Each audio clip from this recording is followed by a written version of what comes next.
I'm going to read a little bit of this thing called My Twisted World that Elliot Rodger wrote prior to this tragedy, because I want to give people an idea of what was running through this kid's head before he did this. On Halloween weekend, I made the wise decision to go home to my mother's house. There was no way I was going to torture myself by staying alone in my room while the entire town of Isla Vista erupted in a raucous debauchery. All of the tall, hunky jocks that girls love so much would be having all of the sex and all of the fun, while an unwanted outcast like myself would rot in loneliness. I imagine that some attractive guys who only visited Isla Vista for the weekend would be getting laid that weekend. They'd be getting sex from just one night in Isla Vista, while I'm still a virgin after living there for over a year. It was too unfair. I wanted to punish them all. I imagined how sweet it would be to slaughter all of those evil, slutty bitches who rejected me, along with the fraternity jocks they throw themselves at.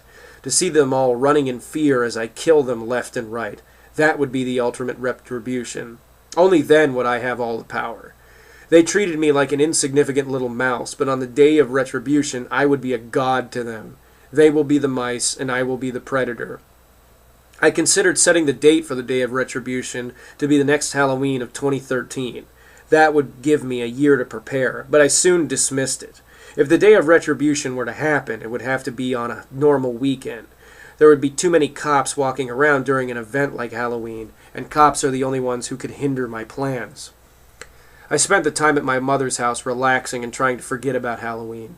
I drank some of my mother's delicious wine until I was too buzzed to think about how much fun everyone else my age was having on that night. I didn't even bother to register for college classes that semester. There was no point. I believed that I would either fulfill my dream of becoming wealthy at a young age in order to be worthy enough to attract beautiful women, or exact my revenge upon the world and die in the process to escape punishment. There was no other path for me. Of course, I registered, in quotes, for some classes, but only to keep up the pretense to my parents that I was still attending college. If they somehow found out that I had dropped my classes right after registering from them, then they would have stopped all of their support for me, and my life would have begun to end right then and there. Thankfully, I was a good liar. During the autumn of 2012, I had spent all the time in the world to figure out how I was going to triumph against the society that was torturing me. I spent a lot of time at the library in Goleta, just a few miles away from Isla Vista. I'm guessing this isn't in the United States, just so you know. At the library, I read countless books on history, business, and philosophy, learning as much as I could. It was better than staying at home in my room. Besides, I didn't want my housemates to find out that I wasn't going to college. That would be embarrassing, and I always cared about what others thought about me, even my nerdy housemates. I continued to visit the website of the Mega Millions lottery, and I still clung to the hope that it may rise above 100 million again so that I would be a winner. So far, I saw this as my only way out of my horrible situation. My situation was indeed horrible. I couldn't leave the house without seeing a young couple walking around somewhere. Everywhere I went, I was all by myself. While other young people had friends and girlfriends, I was ashamed to show myself to the world, even though I wore expensive designer clothes. What was the point if girls still weren't attracted to me? No one respects a man who is unable to get a woman. A man wearing shorts and a t-shirt would be seen as superior to me if he walks into a store with a beautiful girl on his arm and I walk in all alone. A man having a beautiful girl by his side shows the world that he's worth something, because obviously that beautiful girl sees some sort of worth in him. If a man is all alone, people get the impression that girls are repulsed by him, and therefore he is a worthless loser. I saw winning the lottery as the only way out, and I became so frustrated when the Mega Millions jackpot kept receding. In the end of November, the jackpot was very close to getting high enough, but then it sank to the bottom once again. It was at this point I learned about the Powerball lottery, and the Powerball hadn't even yet come out in California, so I knew nothing about it before. Okay, so this is in California. I looked at the website and saw that the jackpot was over $500 million. California didn't even have a Powerball lottery, so in order to buy a ticket, I would have to drive all the way to Arizona. Earlier in the day, as I drove through Isla Vista, I saw this one particular young couple that stood out from the rest only because the girl looked absolutely perfect. She was tall, blonde, and sexy. She would have towered over me in height, and her boyfriend, of course, towered over her. They were both wearing beach gear, and the girl was in her bikini, showing off to everyone her sensual, erection-causing body. Her blonde hair was wet from swimming in the ocean, and it only made her look more arousing. The two of them were holding hands, and it was clear that they were in love. I saw the boyfriend place his hand on the girlfriend's ass, and when he did this, the girl looked at him and smiled with delight. That guy was in heaven. I can only imagine about how amazing it must have been to have sex with a girl like that. I had to witness everything I wanted, but could not have it. It made me feel dizzy with anguish.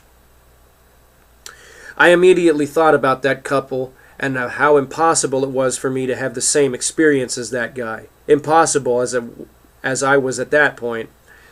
But it would be... This kid's writing, by the way, is very incoherent, so I'm sorry I'm stumbling over words. But it would be possible for me to get a tall, blonde, sexy girlfriend if I was a multi-millionaire.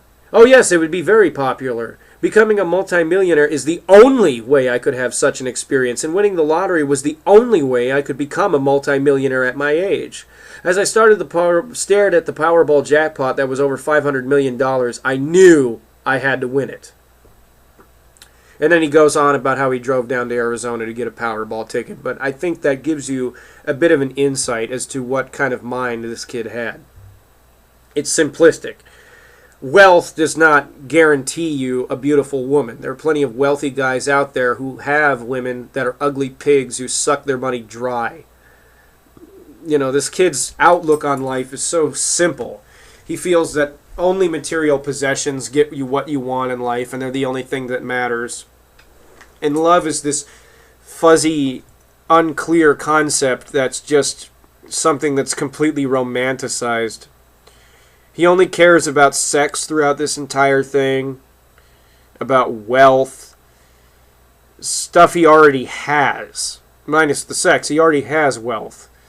He already has a lot of prestige just being from a successful family like the one he's from. You know, I don't understand people like this. I don't. I don't understand how everything is not enough. They get stuck in the trappings of a wealthy life, and I had a taste of that when I was young.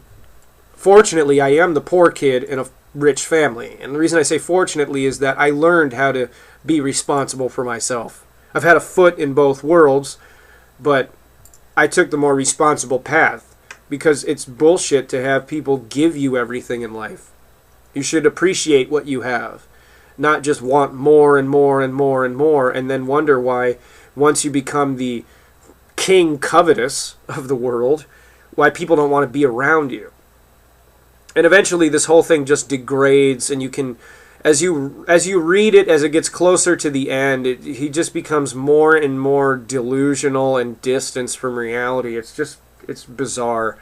But I wanted to read this to you guys because I wanted people to understand what kind of mindset this kid had. What kind of mind would just randomly decide, I can't get laid, I'm going to go take a gun, drive around, and kill random people.